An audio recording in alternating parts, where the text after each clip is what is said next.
Creepiest cult stories shared on Reddit. What made you realize that you're in a cult? Story 1.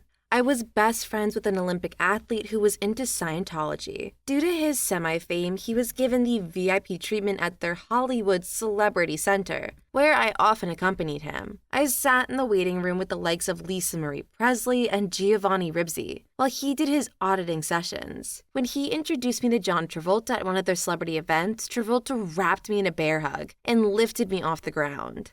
My friend convinced me to leave my day job and work as his personal assistant. He was doing a lot of corporate speaking appearances. I moved into his house and we lived like brothers, swimming in his pool, going to strip clubs, working out at his training gym. I had some amazing experiences like going backstage at the American Music Awards and hanging out alone with Guns N' Roses for 2 hours. The church's publicity team wanted to set him up with a girlfriend. They set up a series of dates with very cute Scientologists, but nothing really took off. We had a lot of philosophical discussions. I found many of Scientology's aspects to be very insightful, but the money grubbing and the Xenu business kept me too skeptical to fall in. At one point, he made an anti-gay argument, basically saying, "Imagine carrying that to the extreme. We'd all die off." Things got creepy when he started asking me for rub-downs after his workouts. Then one night, inviting me to masturbate with him. I passed. Then at a party, he propositioned my gay cousin, who immediately told me. Obviously, I have nothing against gays, but I felt very creeped out. He was behind on paying me because he had run up huge debts for services at the church. I left and we haven't spoken since. I feel like I got closer to the inside of Scientology than any non-Scientologist ever has. I think I have a pretty good idea of what's going on with Tom Cruise, you know? Here's a comment from under the post. I would almost guarantee that someone from Sea Org read this and that someone figured out who you must be. Someone is now preparing to contact you. Sounds like this guy had a bunch of pent-up internal homophobia and decided to try things with you since he felt close to you. I'm sorry that you were made to feel uncomfortable, OP, and that you quit your day job. But at least you were able to get out and have some pretty cool stories. Maybe be a little more quiet about it though. You never know who is listening. Story 2. Not exactly a cult per se, but it gives you a good idea of just how influential religion can be, even in rational, intelligent people. My parents were heavily involved in our Christian church during my whole childhood. We're talking attending services 3 to 4 times a week, giving significant portions of income, etc. If you remember the church scene in Borat, that was my church, but times 10. Now, don't get me wrong, the church did a lot of good for the community, but there was a lot of sinister indoctrination under the surface. When I was 15, my parents found out I'm gay, a long story, and reacted poorly. They turned to the church for help. Advised by the church, I was essentially shunned in my own household, not spoken to, not acknowledged, grounded from privileges, etc., until I sought help either from a Christian psychiatrist or the higher-ups at the church. I chose a psychiatrist. Met this psych dude who was an ex-gay Christian. One thing that sticks with me is him saying, "I get it, turning away from a sinful gay lifestyle is difficult.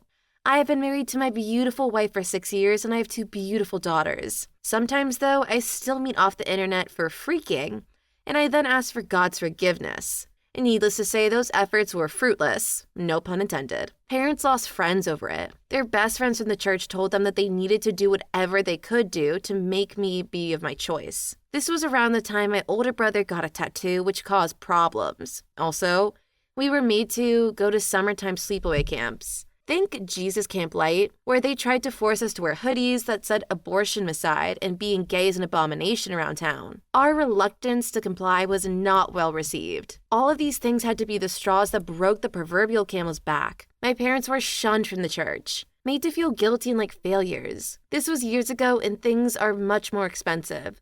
But the power religions can have over rational minds is sad and sickening. Too long didn't read. The cultish church fricked up my parents' heads. Here's a comment from under that post. Sometimes, though, I still meet men off the internet for fricking and then I ask for God's forgiveness. Needless to say, those efforts were fruitless, no pun intended, so brilliantly out of left field. Geez, OP, I'm really sorry you had to go through that.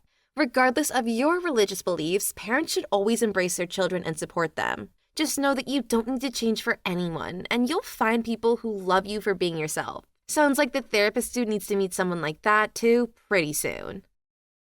Story 3. I grew up in your basic, non-denominational Christian household.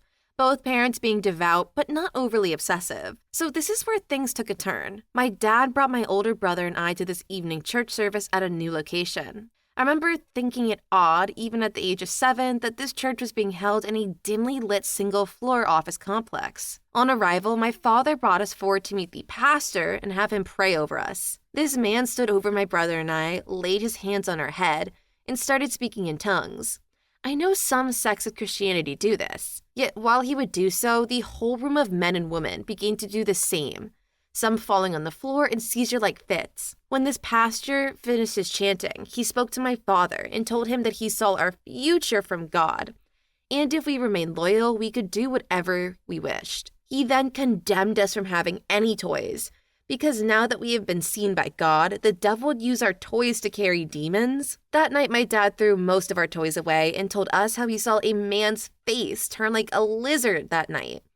And we must rid ourselves of demons. The only thing that saved my brother and I from going back was my mother hearing this and forbidding us from visiting it ever again. Though my parents separated, I do believe my father returned numerous times to this church. Yet he now lives in a home doped up on many mind-numbing medications. Here's a comment from below the post. This is the reason I asked this question. I hope you're doing better now.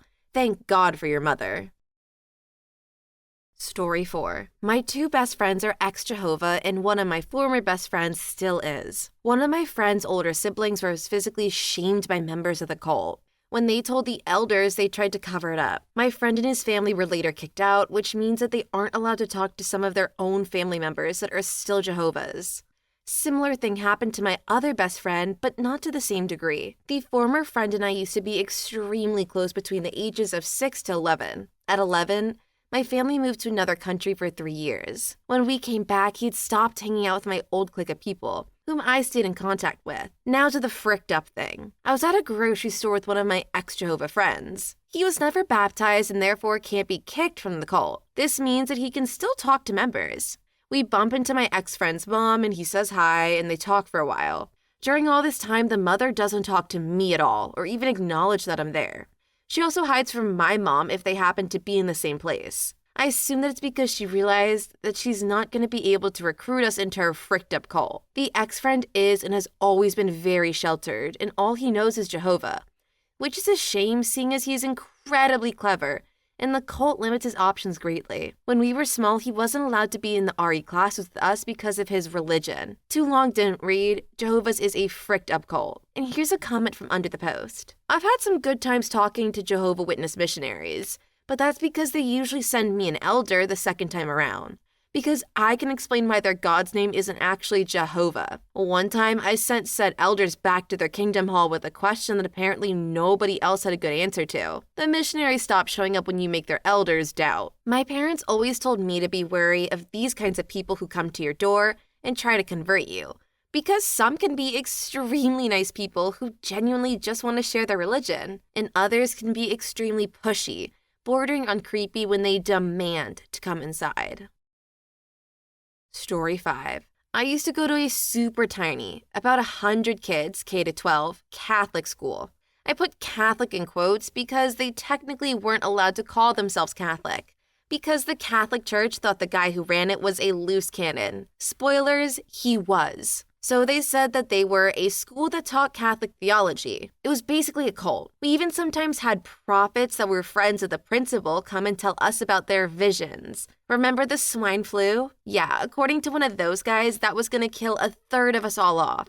Cue typical, super stereotypical, fundamental ignorance about basic scientific and common sense anything. We would have debates about issues for theology class sometimes. I put debates in quotes because it was essentially rigged, so that the right side would win. They made us do all sorts of fricked up stuff too. Like my class one year, junior in high school, had to do a retreat for a younger class, freshmen and sophomores, basically telling them that if they kissed or dated, they were S-word. They made us stand in front of PPs with those disgusting anti-abortion signs in a downtown area, something I'm still ashamed I was forced to participate in. I was naively pro-life at the time, but even then, I knew what we were doing was gross. Eventually, things spiraled out of control there to the point where the principal, for seemingly little to no reason, made it his life's mission to try and destroy mine. I can write more if people are interested.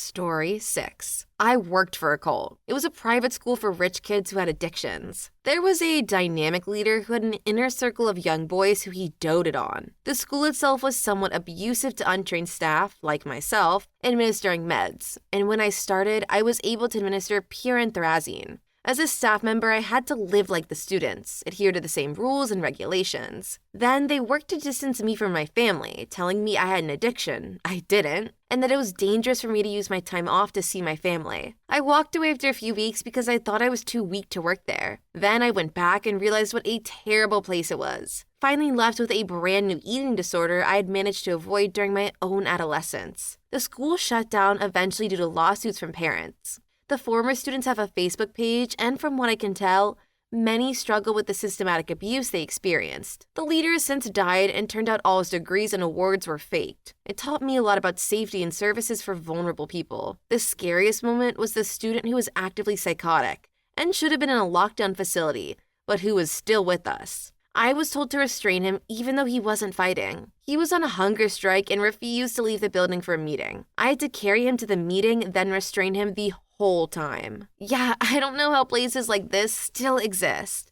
And when you look at how many of them do, it's terrifying. Places like this claim there are halfway houses or rehab centers for troubled kids, which is all well and good, until you start to see their methods. They can include starving children, verbal abuse, and even physically punishing children. They then gaslight the kids into not telling the parents, or convincing parents it doesn't happen and their kids are just lying. There are some really messed up stories out there.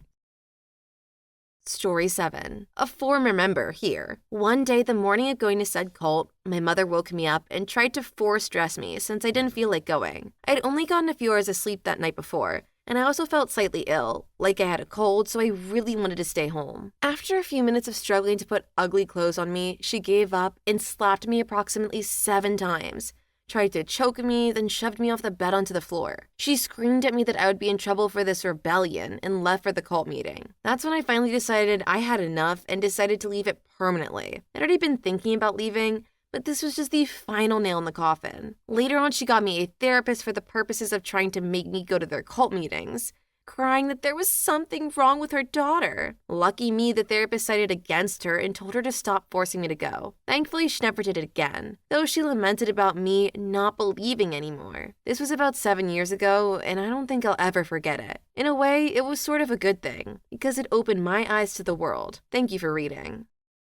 Story 8. I don't know if it was a cult or not, but I grew up in a church group that was pretty close, if not. My creepiest story is this. A big church that led, aka controlled by fear, a lot of little churches ran a college, aka unaccredited brainwashing, for all the little church's kids so we didn't have to go to a secular school, which was pretty much considered the devil. The pastor of that big church was almost worshipped. Everyone loved him and gave him free reign to tell them what to do with their lives. I went to this college because there was really no other acceptable choice when my family was in this group. Between my freshman and sophomore year there, this pastor was convicted of fricking a teenage girl he was counseling and of taking her across state lines, etc. He was later sentenced to 12 years in prison. The creepy factor is, I know for a fact that this man had keys to every door on campus, and he was known to make surprise visits to the girls' dormitories, meaning this convicted predator had a key to my room, and no one dared question him on anything. My family had been slowly on their way out for years, but this situation was the straw that broke the camel's back. The fact that people can feel so comfortable giving essentially strangers access to kids' bedrooms, or any bedrooms in general, is just so absurd to me. I know even when I go to a hotel, I put something in front of the door, because I definitely don't trust the desk clerks enough. Story 9. My grandfather was a French-Canadian Catholic. He had 2 brothers. One of them married a Jehovah's Witness and converted. They took it all very seriously. When my mom was young, they bitched her out for sending a Christmas card. This would have been in the late 50s or 60s. Despite this, my grandpa still kept in touch because it was his brother, even after my mom's family emigrated to the US. He went to visit them up on their farm in Canada at one point. That's when it happened. There was a farming accident involving his brother, a bad one. My grandpa made sure he got to a hospital. Upon his arrival, the doctors determined that he needed both an amputation and a blood transfusion. At this point, the brother is unconscious. The brother's wife and kids weren't there, they'd gone into town, and this was well before cell phones. It was up to my grandpa to make the call. Without hesitation, he told them to do it. His brother lived. That whole branch never talked to him again. I'm pretty sure there was never a reconciliation. Here's a comment. I'm so glad that it ended the right way. Story 10. Anyone remember the family radio group from a couple years back? I left because I woke up on May 22nd. Slowly pieced my life back together. I don't think there's a lot of creepiness that happened, but mostly disturbing events. When you're raising children to believe they've been born to die and their only purpose is to get the word out, everyone's in for a fricked up ride. Here's a comment relating. Your last sentence is so good. There's a cult in my town that promised that the 5th generation would be the messiahs or saviors or something, which caused the cult to breed and interbreed at extremely young and illegal ages. Actually, I should check to see what generation they're up to these days. But talk about a head trip if you are the 5th generation. Story 11. Very fundamental church. More extreme than most. I got my first clue at a women's gathering when we were passing out snacks and a grown woman said to me, "Oh no, my husband doesn't allow me to eat potato chips." Allow? Interesting. I got more and more clues as I was there. People were upset with me for reading liberal magazines, which was Reader's Digest. Then I was shunned for using worldly means for trying to lose some weight and using a diet drink mix. I was told I should be praying about it in more faith. The kicker was when the pastor's wife told me that she could tell every day where I was in my walk with Jesus spiritually because of how much makeup I was wearing that day. Yup, time to go. Sounds like this church just wanted to keep a woman tied down and stuck in the 50s. Which power to you as a woman if that's a choice you make based on your own free will, but not if you're being forced to. Story 12. A friend of mine accidentally got involved with a cult in Iowa. He thought it was just a really close-knit church, but eventually snapped that something wasn't right. He moved to Texas for work pretty shortly afterwards, and after about a week of being here, someone knocked on the door. It was one of the members. She came here to try and talk to him into going back and progressively became more and more emotional. They ended up having to call the cops to have her removed from the property. Story 13. Got involved with Scientology. Weirdest thing with me was that no matter what you did or said, you were wrong. I got harassed by them, asked for money. They came to my house, followed me everywhere I went, even school. They'd just sit in the back of the lecture hall. And they videotaped me once when I was starting to back out of the religion. What I described is what they call fair game. Story 14. An old friend of mine is part of the Growing in Grace cult. She has a 666 tattooed on her arm and believes their leader is Jesus' second coming. He's dead now, but his followers insist he isn't. The guy was a hustler and a liar, and fricked every pretty follower he encountered despite being married. My friend met him once, but told me she was sad because he didn't ask her to come back to his room. She really wanted to frick him to be near his divinity, as she puts it. The guy was gross and like 30 years her senior. These stories make me really sad because I know this dude probably manipulated these girls and preyed on people with low self-esteem, or something else wrong, because he knew he could use them to get what he wanted. Story 15. Disclaimer, I expect many downvotes from current members. Told this before, but I was raised a Jehovah's Witness, and Jehovah's Witnesses shun former members. Most disturbing story? My 20-year-old nephew decided he didn't want to be a JW anymore, and after finding himself shunned and homeless, hung himself in a friend's basement. Worst part is they'll probably use him as an example of why leaving is dangerous. Story 16. I used to know the son of a Scientologist. He went to the church located in Washington, D.C. Apparently, they dabble in a lot of authoritative hypnosis, of which he picked up on and ran from home. When I hung out with him, his parents once tried to take me to meet what's known as an auditor. Nope, nope, nope. Please leave your story in the comments. I would love to make a video on them in the future. Also, don't forget to like and subscribe.